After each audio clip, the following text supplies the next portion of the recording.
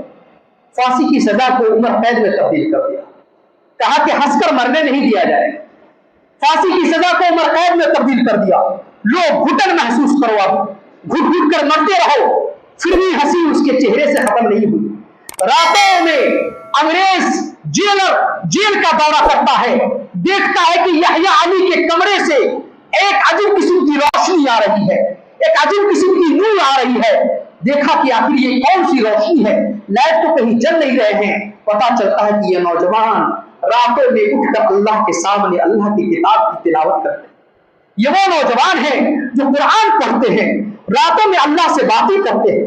یہ وہ خاندان ہے جس نے اپنا سب کچھ گوا دیا صرف قرآن کو بچانے کے لیے، حدیث کو بچانے کے لیے، اپنے ملک کی تحفظ کے لیے سب کچھ انہوں نے گوا دیا۔